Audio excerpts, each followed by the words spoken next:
Hey, good afternoon and welcome to this edition of At the Table. I'm your host, Callie Lincoln, and I'm hoping you can hear me. I am coming to you live and outdoors in New York City, this time from the public space at Shake Shack on on 86th Street, East 86, just a bit south of where I normally come to you, a block over. I'm half a block down from Lexington at 86th Street, and I want to thank you all for bearing with me and my bizarre as all get out schedule here. When you have, I just want to make it plain that when you have listened to a rerun, a director's choice, it's because I'm at work and I normally can't come to you live at my normal time, which is 6 p.m. Eastern. And that's why this is coming to you recorded at a much earlier date via Spreaker.com. And it is streamed live on Spreaker.com, by the way. And you can find us Team Net Roots Radio. This show will also be, when I get home later today from work, I will also be uploading this. Once it's now up on Spreaker, it will be distributed to all your favorite podcatchers, be it Apple, Spotify, iHeartRadio, Google, whatever, you name it, we're on the platform. And if you like, you can go to my, you can like me on the Facebook, which is facebook.com/masterlesspeople. You can follow my semi-active Twitter, which is at ATT Show. We're on Instagram at Netroots Radio. Follow us there. I am allegedly the social media manager for that, and I have yet to update it. But we're fun, we're cool. We have a lot of good shit going on. We are Resistance Radio. We're small, we're bright. We're here to amplify the voices of the pundits, of the people that we need to have amplified, because too much of the time we have given the amplification over to the right wing, and we still do it on the Twitter by, oh my God, it's released a statement. We have to pass it around so we can be outraged. No, you don't amplify that. That's what he's counting on. That's what trolls count on. They count on creating a false outrage, so we will submit it.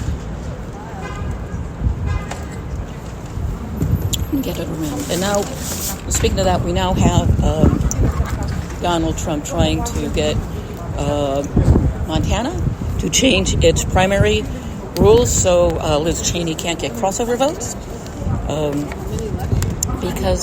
because little Donnie Two Scoops is, if nothing else, excuse me, your purse is on the ground in the back. Like I said, I'm outside eating. Actually drinking what's left of my morning coffee.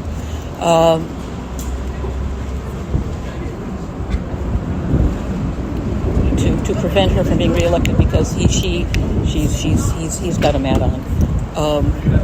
One of the things I wanted to discuss, and I'm sorry I don't have notes in front of me. This is what I get for not bringing my tablet along with me and not downloading all the things that I need to have downloaded for it. Is that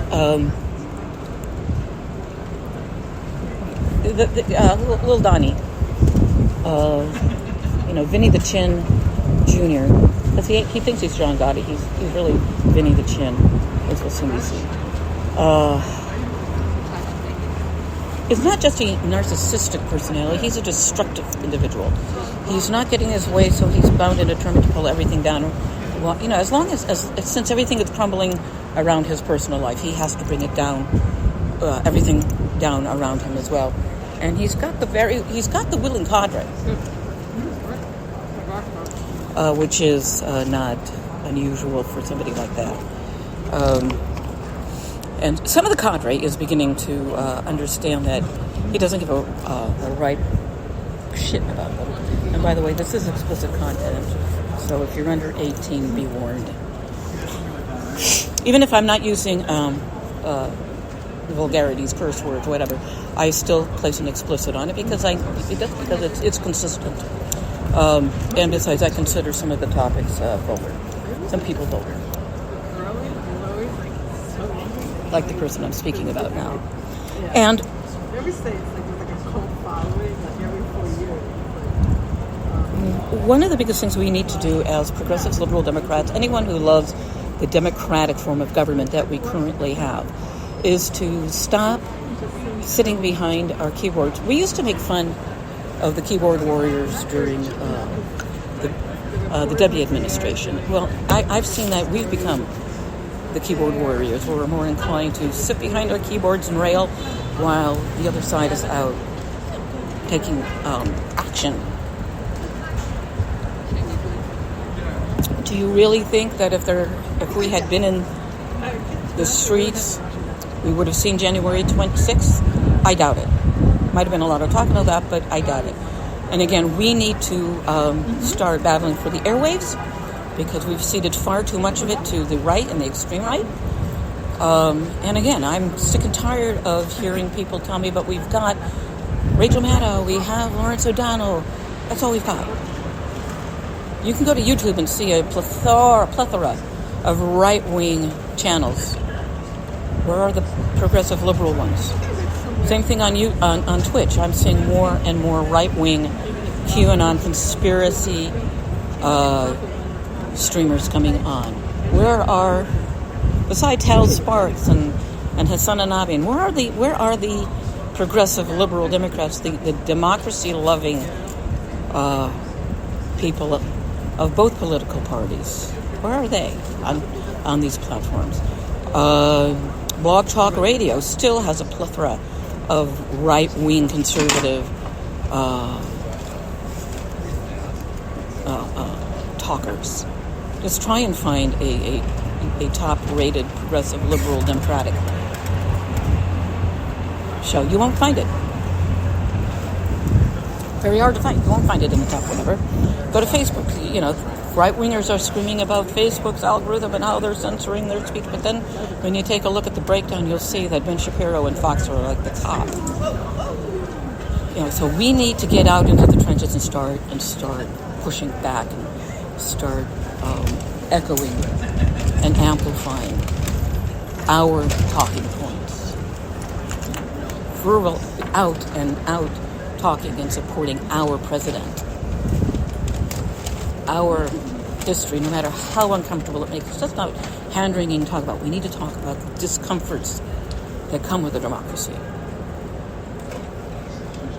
We've got people on the right whose grandparents threw rocks and stones and spat on children of color and threw fire hoses on grown men and unleashed dogs who don't want their darlings to be upset by that. We need to make them upset so we can show them how to improve. And I've said this before, and I've said this on Twitter. If something makes you uncomfortable from the past, the way you redeem those people is that you work to make sure it never happens again. That's how you redeem the past.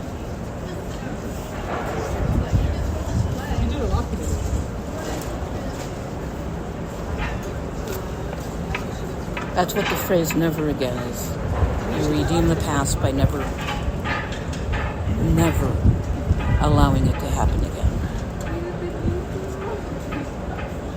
And yet we stand by and watch as it happens and then wring our hands, decrying, is it dead? Is democracy dead? Is we losing our... Yes, we have a republic if we can keep it, and we must keep it. It's time to stop dreaming Dr. King's dream and make it a reality. We are in the deconstruct. We are watching the dismantling of Reconstruction 2.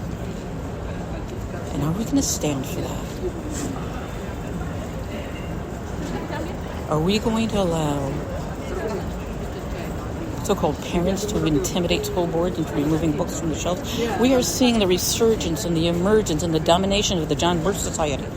When I was in sixth grade, my brother was in high school, the John Birch Society attempted to take over the school board of the San Ramon Unified School District. This is happening. This is identical to what is happening.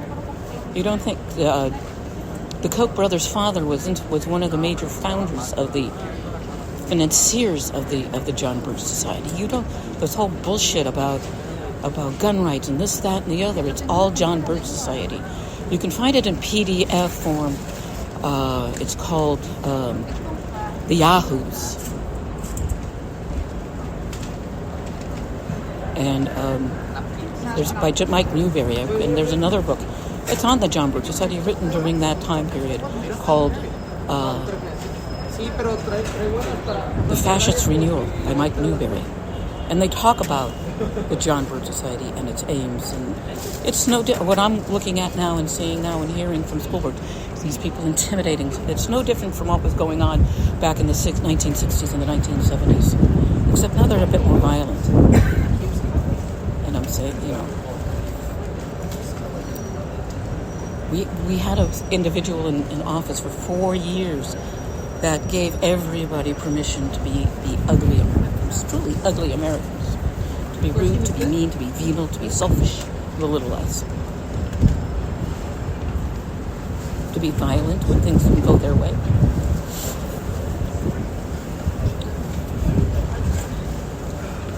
And yes, I would say some of it is to do with being desocialized to an extent for a year because we've been locked up or sequestered or quarantined. And you would think these people that are like acting out and hate their freedom would be more compassionate about people in solitary confinement because they now know what it's like. It's if they had some form of outlet where they could communicate with people. Or had some form of creative outlet. But no, they're not. It's all about them. All about them.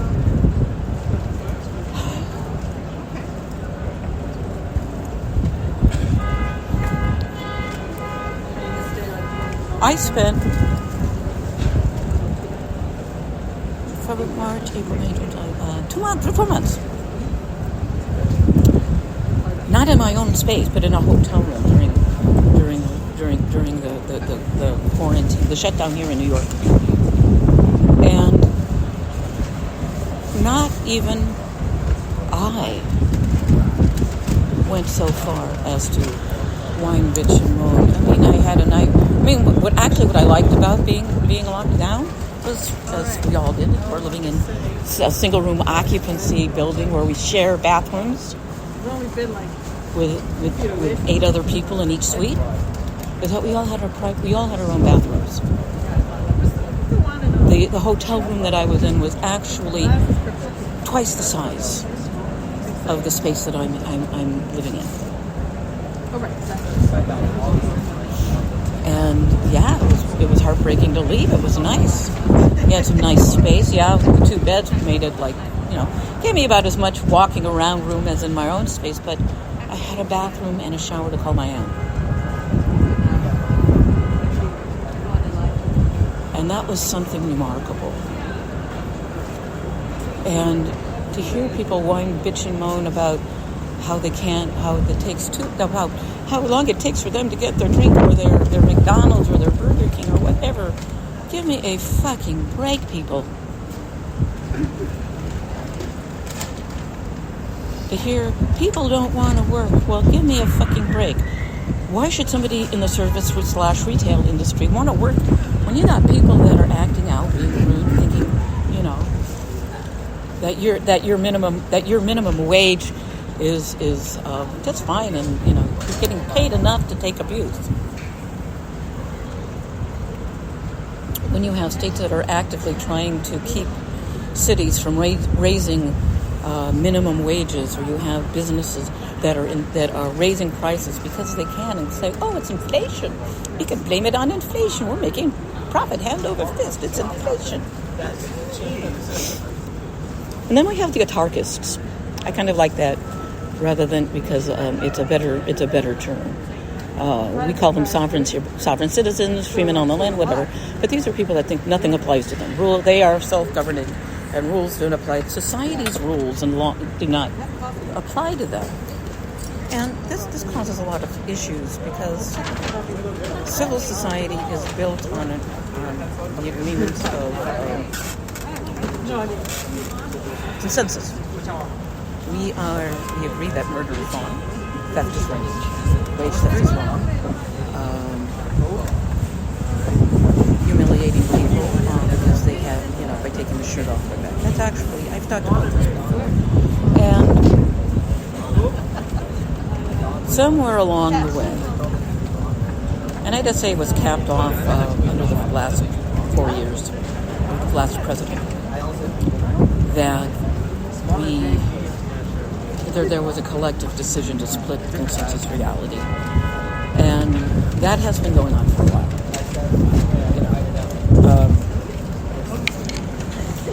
Everything now is an offense to everybody else, and Hugh Grant's not going to be playing an Oompa Loompa because he can't. But is he going to be orange? That's. I mean, all of this. It's that I want to see. Really would like to see Hugh Grant as an Oompa Loompa. That would be kind of fun. And that's one too. Oh look, I don't think it's working. So we'll find out when I'm playing this if there is a. I fucking hate this. Test 1 2. Yeah, not even my mic is working on this. So anyway, we are here kind of I'm going to have do some editing on this when this gets done, and you'll find out. So it's a matter of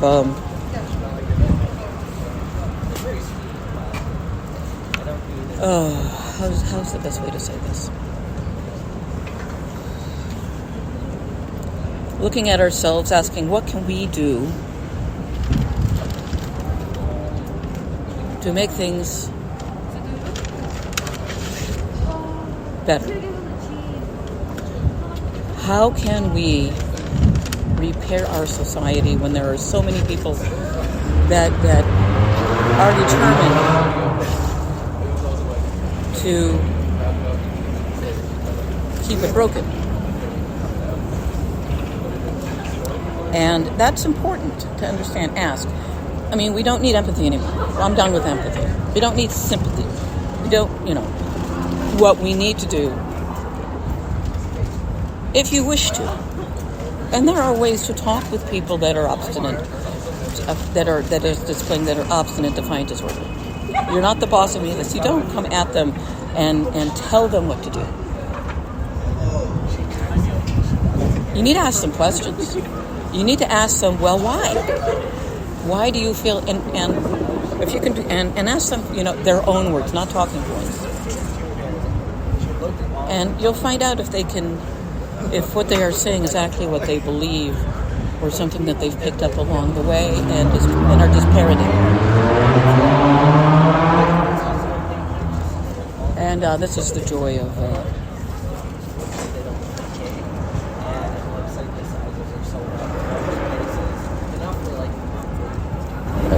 up. This one. Okay. So we need to ask questions. We need to ask, why do you feel this way?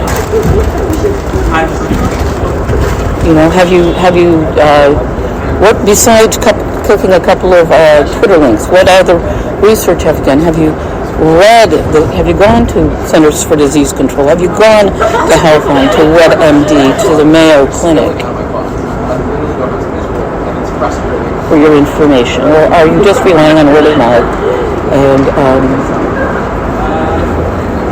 people that are not out for your well-being, that are out to make a buck? And that's the good thing, and that's what makes it so frustrating, is that you're dealing with people whose idea of research is reading a Twitter link or watching a YouTube video and not doing anything more than I'm going to click on this person, and yes, there are some very good naturopaths and holistic doctors, but you have to actively search for them. And most likely, they're going to be the ones that really aren't going to try and sell you shit. I mean, if you're looking at frontline doctors, you're buying into people that think,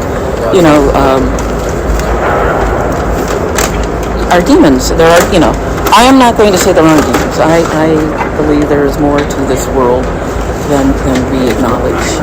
And we don't separate, but there are, energy forms that go around and are designed to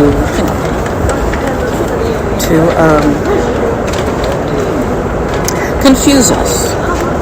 We call this doublespeak, sleight of mouth, confidence, conning, bad intentions. But spirit possession, no.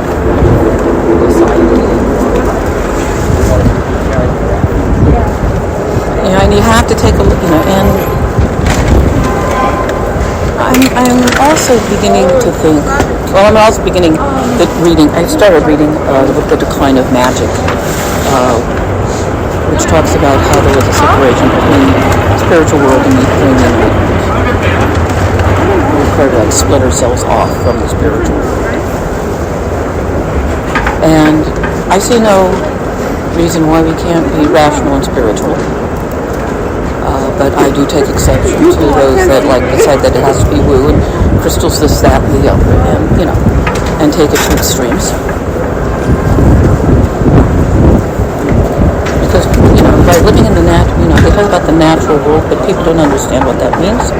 And I'm not even going to go into it because I'm without my notes and I'm going to confuse you, and myself at the same time. And you're listening to At the Table of 523 Happy Hour with Kelly Lincoln here on netrootsradio.com, and also find us on your favorite podcatcher. So, like I said, the notes, I'm just rambling and musing. As I said, I don't have my notes with me. I didn't bring them. And I didn't get a pen. Being attention deficit, it's very simple. A lot of times, for those of you that are attention deficits, you understand where this is coming from. It can be very, very difficult to get focused on something. And so, once you get hyper-focused, you're hyper-focused. For me, there's a combination of stuff, and I've talked about this before. I'm living with a traumatic brain injury. And it has exacerbated my attention deficits. In fact, right now I'm swaying back and forth because it's helping me think. I think better on my feet when I'm standing, but when you're in a public space, like I am now, it's very hard to wander around without people thinking you're nuts. And so when I sit down to start working on my show, my mind goes blank. It becomes it becomes a blank slate. And usually I have in front of me when I'm recording at home a mind map, which allows me to follow some semblance of an outline. And if you're not a linear thinker, or even if you are a linear thinker, I highly recommend the book Mind Maps by Tony Buzan, B-U-Z-A-N. It's an excellent book. And I say this a lot, if I had known about mind maps in school, I would have been a better student because my notes are all over the place. I can write, don't ask me to do a standard bulleted outline. I cannot do that. And it's the same thing when I am speaking, as you can tell.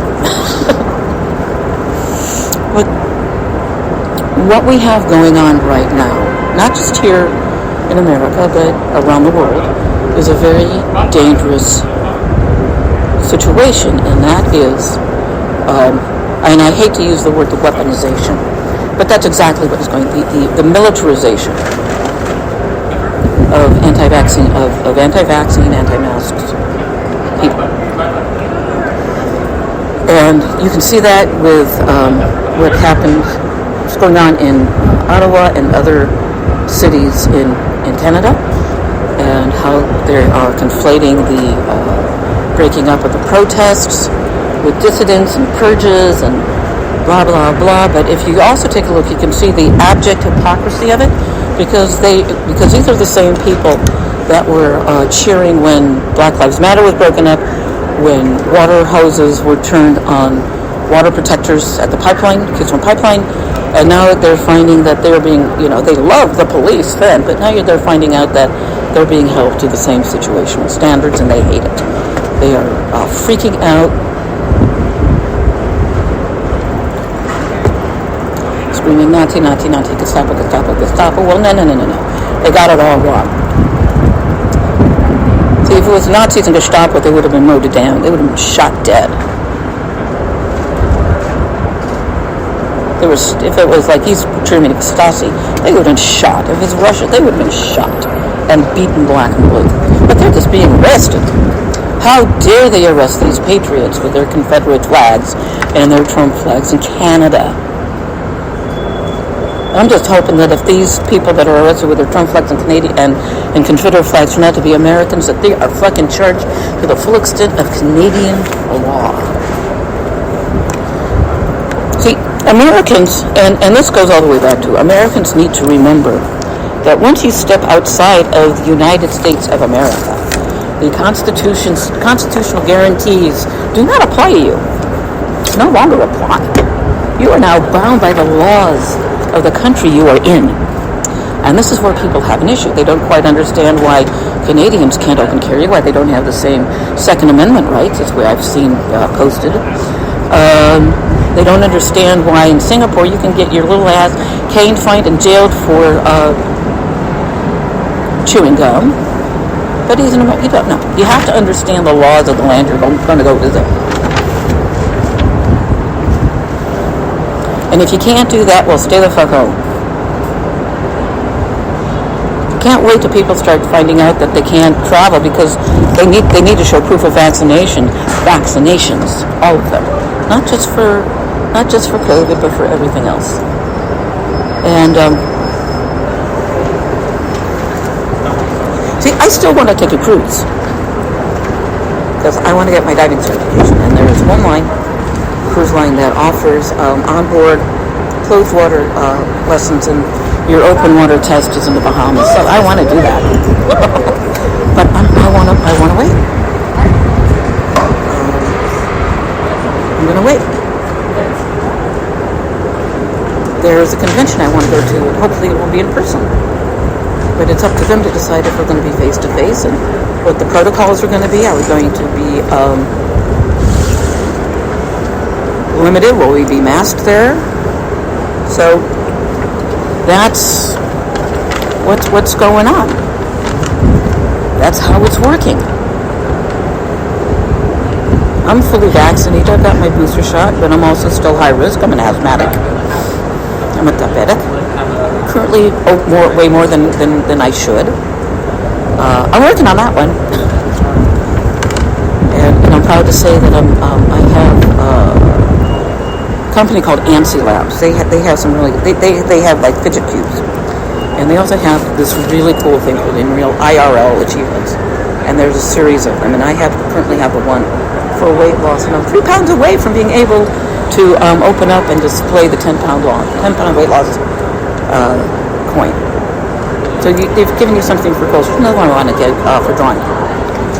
And they should do one for streaming and podcasting. I think I'm going to suggest that to them. And I miss my friends. And I love this convention because there's people I only see that once a year, and that's at that convention. And they're some of the coolest people I've ever got to meet. And the other thing I like about being in person is that I like to talk to not just the guest speakers, but the people that are attending and the people that don't have stage time, because I want to talk with them and find out what they're thinking about and having a conversation. And I also really prefer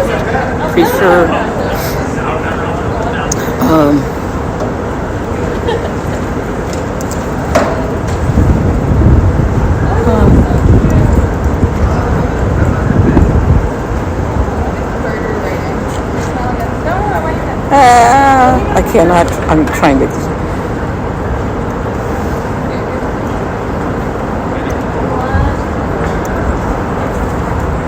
And I would much. I prefer having conversations with people.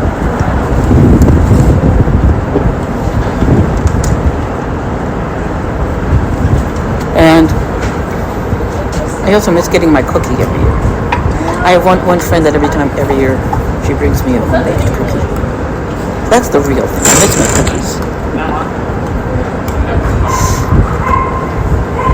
And so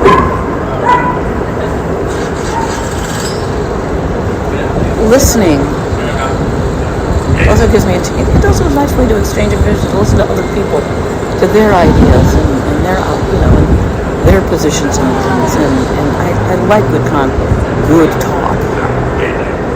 I also would love to have start getting guests back again to talk about the theater, music, dance, books, their projects, because that's essentially what this podcast started out as talking to artists and performers and creatives like that. And it's always more interesting when there's two people talking rather than one person, sitting on their ass, rambling away. So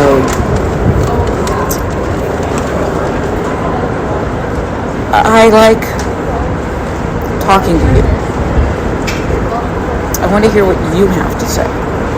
If you have ideas, subjects for future shows, coming up shows, next week's show, you can just drop it up, on my Facebook page, facebook.com/masterlesspeople. You can message me there too. If you're a performing artist and you want to talk, let's do it. We'll pre-record and then I'll edit the daylights out of it or stream it earlier. Because this is a good platform where I can stream any day I wish to.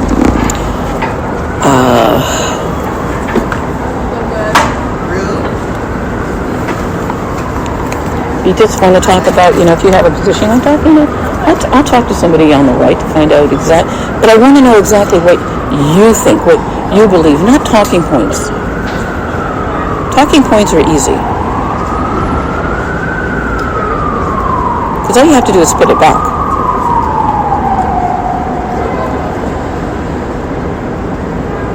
Because I think talking to people on the right, as a progressive myself,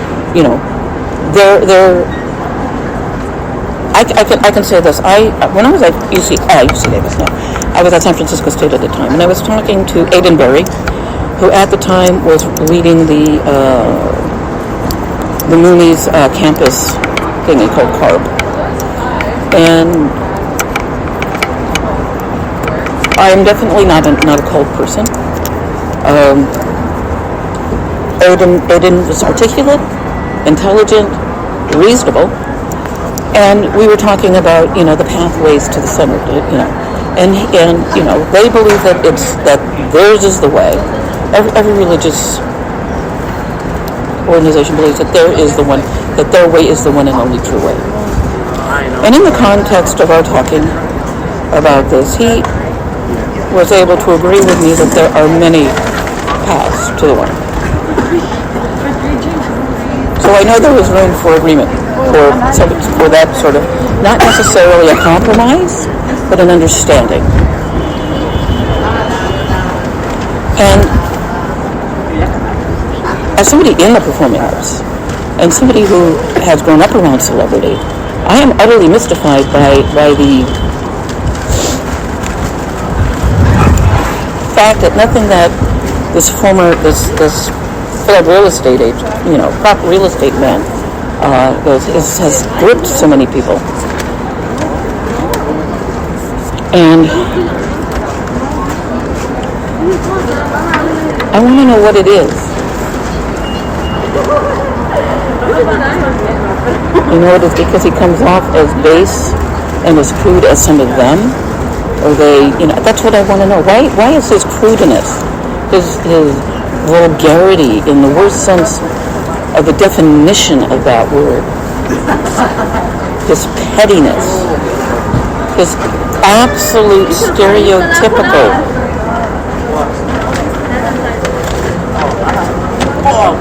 psychopath,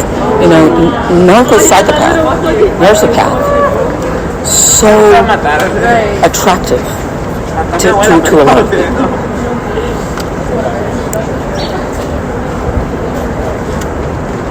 Why are they so submissive to this man? And I'm using that word loosely.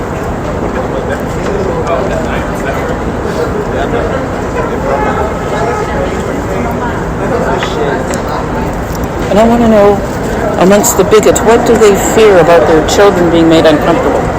Or why they don't want to be made uncomfortable? It's all glossed over on both extremes.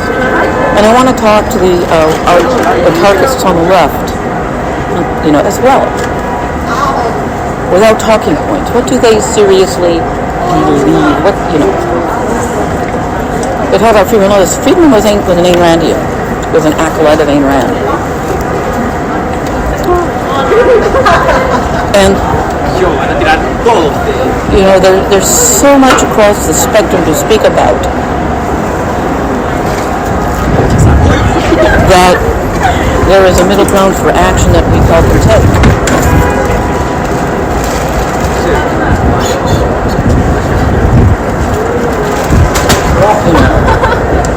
And I'm interested in that.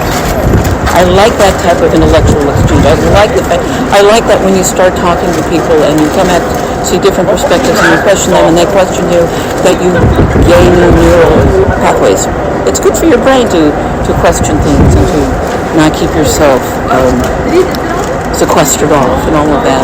And it's just like, we have the anti-maskers, and all this, and then we have the people who are like, the mask forever people, and stay inside forever people. I like being outside. I prefer it when I have money in my pocket too. If I need to, do something, I can do it. But there is this, there's like this spectrum of people that goes from wanting to remain masked all the time to not being masked. And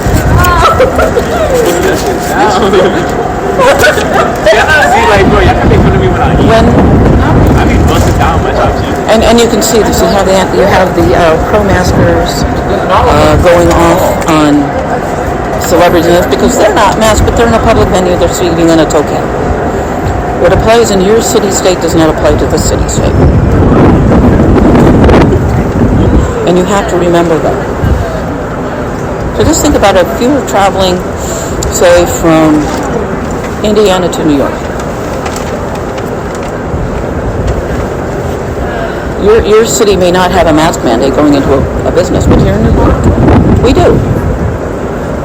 Because it's a closed space, enclosed space.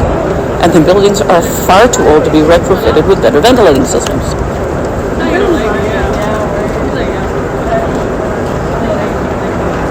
So you have to remember, you have to comply with the rules of New York City. If I go and visit my friends in St. Louis and they don't have a mask mandate for indoor businesses, I'll follow it. I still might wear a mask when I go into it. So it all depends on the venue, what the ventilation is like, how crowded it is. But I also understand that there are people with compromised immune systems who, for one reason or another, cannot get the vaccine, or may be needle phobic. Some people aren't. Those people I can have compassion for. If you have a fear of needles, I can understand that. But if you're one of those people that won't take get the free shot because Big Pharma, and yet you're going after ivermectin, which is made by Big Pharma, and you're going after these products that are made by the same companies that make the vaccine. And that's a puzzlement to me. I want to know why you're going for these fad quack cures.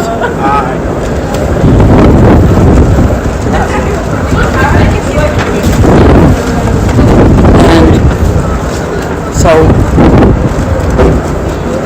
tweet it at me. Leave your comment on my Facebook page. Be nice about it because it's my wall, my rules. This is big, bro. I'm very open as to what you can say, but if it crosses my personal line, I will hide your comments. You can, like I said, you can tweet at me at ATT Show. Our Instagram page is Netroots Radio. And again, I want to hear from all of you, not just those of you that agree with me. Some I agree with me, but some I agree with me, don't agree with me at all, think it go to hell, whatever. But that's what I'm into because I think it's the only way we can make profits. John Edwards, who was running for be president until he got caught in a scandal, talked about two Americas. And in Stephen Sondheim's musical Assassins, he talks about the other national anthems. And there are two Americas, and we're seeing a split in consensus reality right now.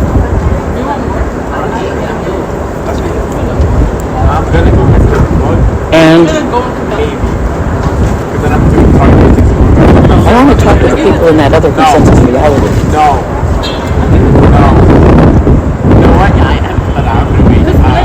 The only request that I have is that if you do come to talk with me, that you let me speak, you don't shout over me, we treat each other with respect, and that means you listen to me, I listen to you. I hear what you're saying, you hear what I'm saying. You don't shout over me, you don't go into the shouting thing to shut people down because you don't like what you're hearing. That way lies madness and misunderstandings.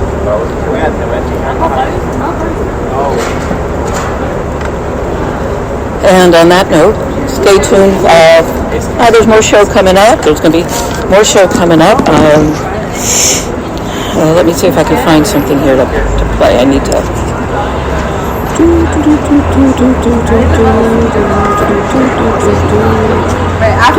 Let's see if I can import something from my music library, which is mine.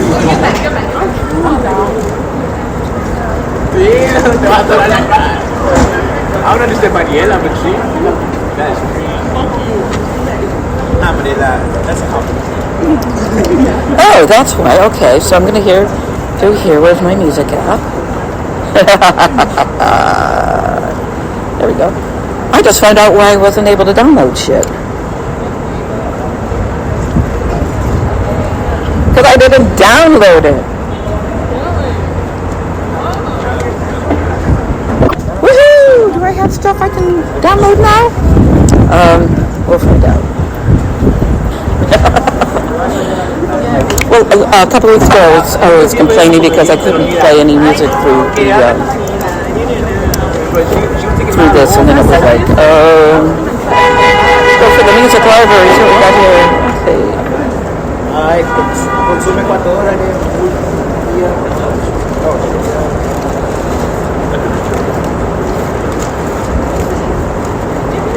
That's still not letting me do it. But this is my stuff that I'm downloading. Screw that. Anyway, I have to get back to my job. Yes, I actually have a job, folks. I said that earlier. Join me and Ricky for later tonight for the late night morning talk show here on netrootsradio.com, and also live streaming to twitch.tv/netrootsradio and to facebook.com Blatherfest, midnight Eastern Time, 1 a.m. Atlantic, 9 p.m. Pacific.